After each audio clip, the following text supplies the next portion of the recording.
Welcome to সাফল্য academy. Sourav study YouTube চ্যানেলে তোমাদের সকলকে স্বাগত। আমরা আজকে এসেছি নতুন একটা সম্পূর্ণ প্র্যাকটিস সেশন নিয়ে অঙ্কের উপর। তোমাদের সামনে যে পরীক্ষাগুলো আছে, রেলের পরীক্ষা বা আইসিডিএস বা ডব্লিউপি পরীক্ষা, কনস্টেবল পরীক্ষা আছে, এসআই পরীক্ষা আছে, লেডি কনস্টেবল আছে, তাদের জন্য কিন্তু বিগত বছরের প্রশ্ন নিয়ে আমাদের প্র্যাকটিস সেশনটা। তোমরা ভালো করে পরীক্ষায় কোশ্চেনগুলো অ্যাটেন্ড করতে পারো, তার জন্য প্র্যাকটিস সেশন। দেখা যাক কোশ্চেন আমাদের কি আসছে। আমাদের নাম্বার 1 কোশ্চেন দেখো, আমাদের স্ক্রিনে কি কোশ্চেন আসছে। a স্টার b সমান a to the power b, তাহলে 5 স্টার c এর মান কত? যখন আমাদের কোশ্চেনটা এরকম আসবে, আমাদের বুঝতে হবে যে 5 আর 3 এই কথাটার মানে 5টাকে আমি a ধরবো, 3টাকে আমি b ধরবো। আমাদের আগে কি ছিল? আগে ছিল আমাদের যদি a to b হয়, তাহলে বলতে পারি আমি এর পাওয়ারে হবে b। তার মানে 5 যদি a হয়, তার পাওয়ারে b মানে 3 হবে, তাহলে 5 এর কিউব মানে হয় 125। তাহলে আমাদের অ্যানসারটা 125। অপশন দেখো এতে আমাদের 125 আসছে। তাহলে আমরা শুধু স্টারটাকে দেখবো যে আমাদের কোশ্চেনে কিভাবে সমীকরণটাকে দেয়া আছে, সেই একইভাবে কিন্তু আমরা সলিউশনটা করব। 5 3 মানে এর মান 5, b এর মান 3।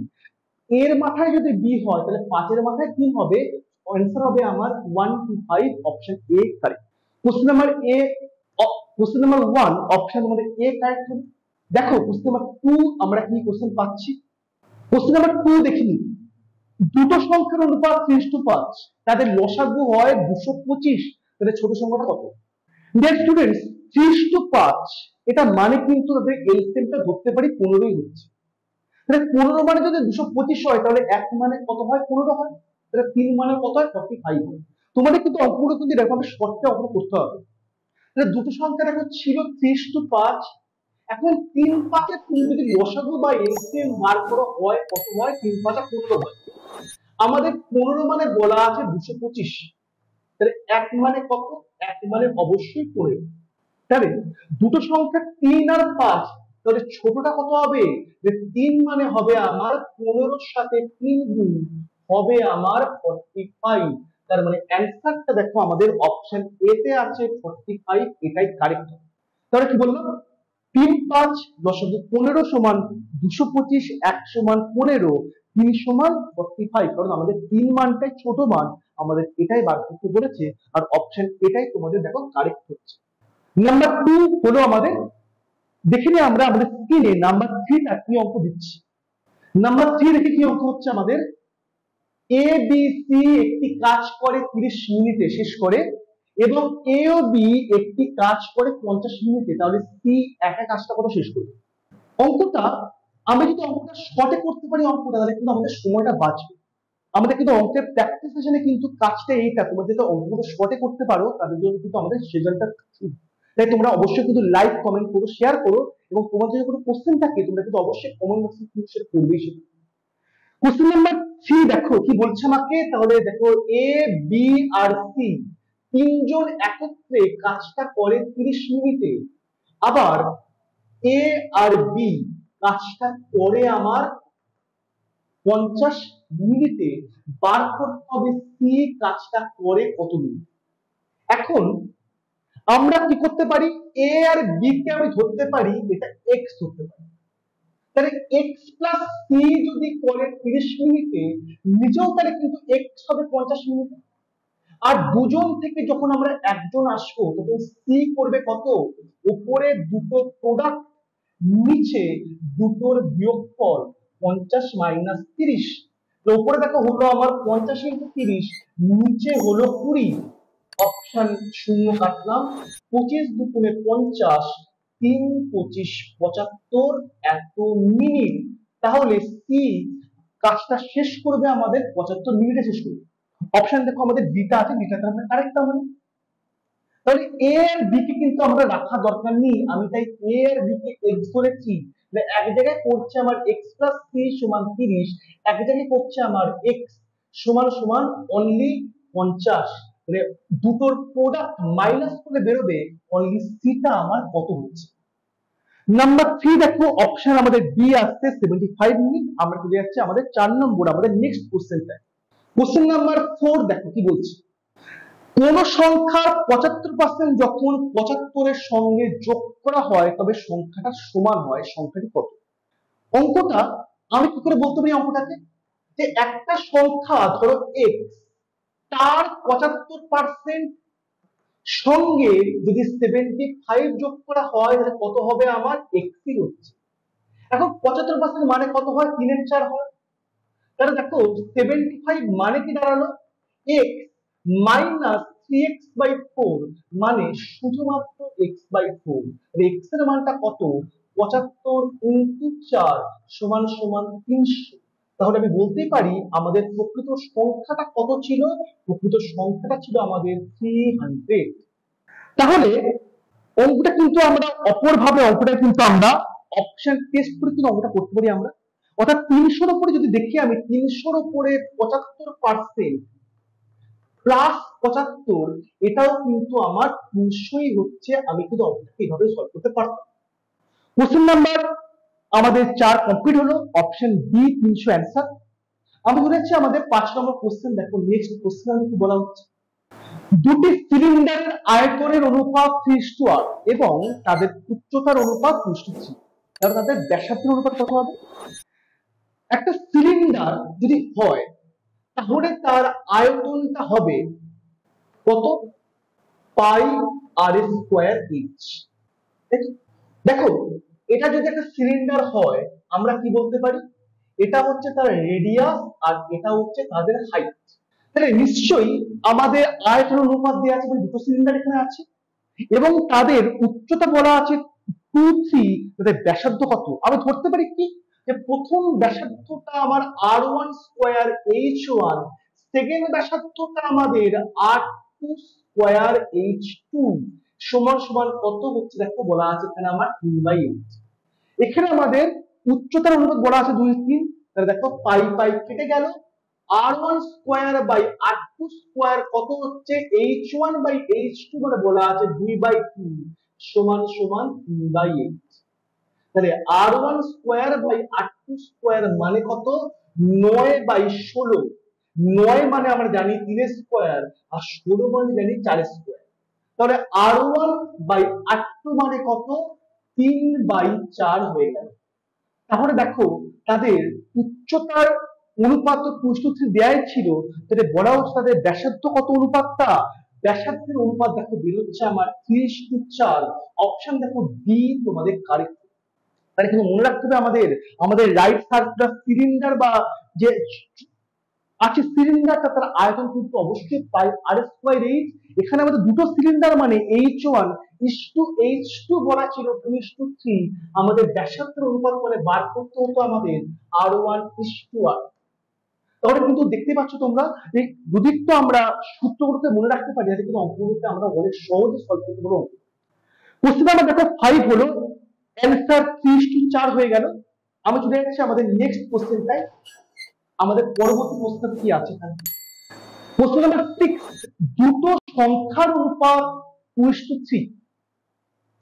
প্রত্যেক সংখ্যা 4 যদি বৃদ্ধি পায় তাহলে অনুপাত দাঁড়ায় আমার 5:7। তাহলে ছিল কত? আমাদের ছিল 2:3 ছিল, হলো আমাদের 5:7 হলো। দেখো বৃদ্ধি পেলে কি হয়? আমার গ্যাপটা সমান হয়ে যায়। কিন্তু দেখো 2 থেকে 5 গ্যাপ 3 আছে, 3 থেকে 7 গ্যাপ 4 আছে, গ্যাপ তো সমান নয়। গ্যাপটা সমান করতে হবে, আমরা কি করে করব?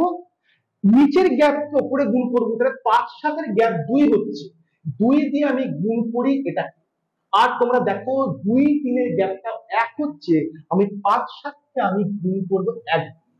2 দুগুণে 4, 3 দুগুণে 6, নিচে হলো 5-7। এবার দেখো গ্যাপটা আমাদের একদম ঠিক হয়ে গেল। তাহলে 4 থেকে আমাদের 5 বাড়লো মানে 1 বাড়লো, 6 থেকে আমাদের 7 বাড়লো মানে 1 বেড়ে গেল। সে একটা কত বাড়লো? একটা বাড়লো আমাদের 4 বাড়লো। কারণ কি? কারণ দুদিকে আমার 4 করে বেড়েছে মানে দুদিকে কিন্তু আমি সেম গ্যাপটা পাচ্ছি। তাহলে 1 থেকে যদি 4 হয় তাহলে আমাকে বলেছে সংখ্যা দুটোর অন্তর কত? সংখ্যা দুটো ছিল 6-4। 1 যদি 4 হয় তাদের অন্তর বা বিয়োগফল মানে কত হবে? 2 মানে কত হবে? 4 × 2 = 8। তাহলে 1 মানে যদি 4 হয় তাহলে তাদের অন্তরটা 6 মাইনাস 4 2 মানে কত? 4 দুগুণে 8। অর্থাৎ আমাদের অপশন দেখো এ কারেক্ট হচ্ছে, আমাদের অপশন দেখো এ তে আমাদের 8 লেখা আছে। তাই কোশ্চেন নাম্বার 6 অত্যন্ত ইম্পর্টেন্ট অঙ্ক, আমাদের গ্যাপটা সমান করেই করতে হবে। Question number 6 option A 8 answer. পরবর্তী কোশ্চেন নাম্বার 7 চলে যাই। দেখো আমাদের 7 এ কি বলা আছে, একটি ভগ্নাংশের লব 20% বৃদ্ধি পায় এবং হর 10% কমে যায় বা হ্রাস পায়। যখন ভগ্নাংশটার মান হয় 16/21 তখন মূল ভগ্নাংশ কত হবে? তার মানে এখানে আমি বলতেই পারি ভগ্নাংশ ছিল আমার x/y, কিন্তু লব যদি 20% বৃদ্ধি পায় মানে কত হয়? লবটা হয় 120 হয়ে যায়, বাই হর যদি কমে যায় 10% মানে কত হবে? কমে আমার 90 হয়ে যাবে, সমান সমান কত? 16/21। দেখো x/y ছিল, লবটা আমার বাড়লো 20% হলো 120, হরটা আমার 10% কমে হলো 90, ইজিক্যাল টু কত হলো? 16/21 হয়ে গেল। তাহলে x/y জাস্ট মানটা বার করবো, তাহলে পেয়ে যাবো আমরা কি চাচ্ছে আমাদের কাছে? 16/21 ইন্টু 90/120। 0 0 ক্যান্সেল, 3 3 9, 3 4 12, 3 7 21 আর 4 4 16। তার মানে x/y মানটা কত হচ্ছে আমার? 4 আসছে আর নিচে আসছে 7, তাহলে অ্যানসারটা কত হচ্ছে আমার? 4/7 হচ্ছে। তোমরা দেখো তোমাদের অপশন বি তে দেখো সেম অ্যানসার আছে 4/7, তার মানে বলতে পারি আমি বিটা আমার কারেক্ট অপশন। তাহলে যখনই দেবে ভগ্নাংশটা তখন কিন্তু আমরা এইভাবে সলভ করার চেষ্টা করবো, যাতে অঙ্কটা আমরা বুঝতে পারি যে লবটা বাড়লে হবে 120 আর হরটা আমার 10 কমলে হবে 90, সমান 16/21। আমি জাস্ট গুণ করে মানটা বার করতে পারছি 4/7। তাহলে ভগ্নাংশটা ছিল কত আমার? 4/7 ছিল। কোশ্চেন নাম্বার দেখো 7 হয়ে গেল আমাদের। আমি চলে যাচ্ছি আমাদের নেক্সট কোশ্চেনটা। কোশ্চেন নাম্বার 8 কি বলা আছে দেখি আমি। এর 90% সমান বি এর 30%। যদি এর 90% সমান বি এর 30% হয় এবং বি যদি এর x% হয়, x এর মানটা কত? তাহলে এর 90 বি এর 30 এর সাথে সমান। আমি যদি ক্যালকুলেশন করি দেখবো কি আমি 30 দিয়ে 90 কাটলে 3 হয়, তাহলে বলতে পারি আমি এ সি এ সমান হয় বি। আমার কি বলা ছিল ওখানে? বি সমান বলা ছিল এ এর x% মানে x/100। বি এর মানটা পুট করছি এখানে আমি, বি সমান 3a সমান a ইনটু x/100। আমার সমান চিহ্ন দুদিক থেকে আমার x ক্যান্সেল হয়ে গেল, কত থাকছে আমার? x/100 সমান যদি 3 থাকে তাহলে x এর মানটা কত? 3/100 হলো আমাদের 300 হয়ে গেল। তাহলে x এর মান কত? x এর মানটা দেখো হচ্ছে আমাদের 300, তাহলে এটাই আমাদের রাইট।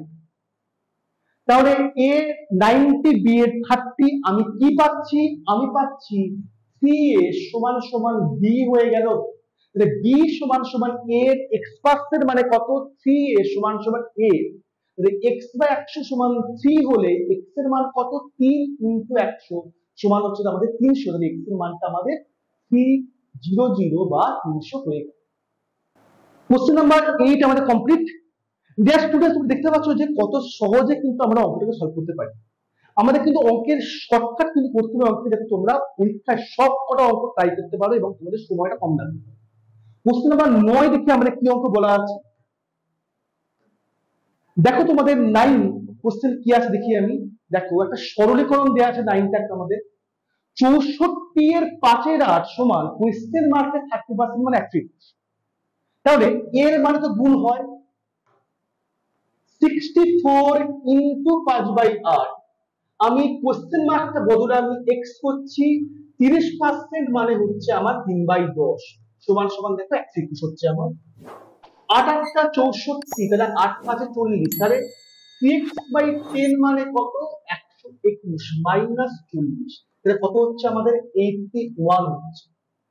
3 27 81, তাহলে x এর মানটা কত আমাদের 27 ইনটু 10 সমান সমান 270। তাহলে অপশন দেখো এতে আমাদের এর মানটা আছে, এতে অপশন আছে আমাদের 270। তাহলে বলতে পারি আমি যে ধরেছিলাম কোশ্চেন মার্কটা যে ধরেছিলাম x এর মতো, এটার মান হচ্ছে আমাদের অপশন এ কারেক্ট 270 হচ্ছে। ওকে, তাহলে সরলীকরণ কিন্তু তোমাদের পরীক্ষায় অত্যন্ত এসেন্সিয়াল চ্যাপ্টার একটা, এবং আমরা কিন্তু মনে রাখবো খুব সহজে কিন্তু আমরা এটাকে সলভ করতে পারি, কোশ্চেনটা দেখলেই হয়ে যাবে। কোশ্চেন নাম্বার 9 আমাদের কমপ্লিট। আমি চলে যাবো কোশ্চেন নাম্বার 10 এ। নেক্সট কোশ্চেন কি বলা আছে? এক ব্যক্তি 120 টাকায় দুটো চেয়ারের প্রত্যেকটা বিক্রি করে এবং একটি চেয়ারে 25% লাভ করে, অন্যটাতে তিনি 25% ক্ষতি করেন, তাহলে মোট কত তার ক্ষতি হয়? তাহলে যখন দেখবো আমি দুটো সেলিং প্রাইস আমার বলা আছে, আমি ধরতে পারি কি যে দুটো সেলিং প্রাইস SP1 আর SP2 কত, 2 ইন্টু 120 সমান 240। কারণ আমাকে দুটো দ্রব্য বলেছে, দুটো চেয়ার বলেছে, দুটো দামই যদি 120 হয় তাহলে মোট দাম কত, মোট বিক্রয় মূল্য কত, 240 টাকা।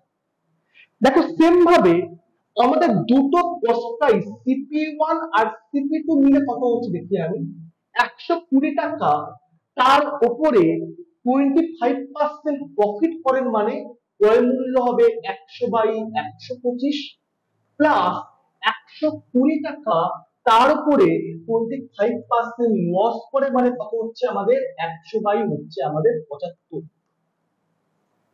4 25 100, 5 25 5 24, 4 3 40, 96 প্লাস 160 256।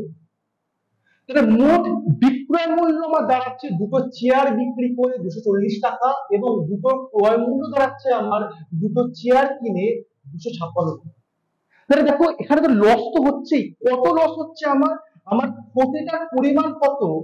সিপি অবশ্যই বড় হবে এসপি থেকে, সিপি আসছে আমার 256, এসপি আসছে আমার 240, তাহলে ক্ষতিটা কত হচ্ছে আমার 16 এত টাকা আমার ক্ষতি হচ্ছে। তাহলে দুটো বিক্রয় মূল্য মোট 240, দুটো ক্রয় মূল্য করে টোটাল ক্রয় মূল্য আসছে আমার 256।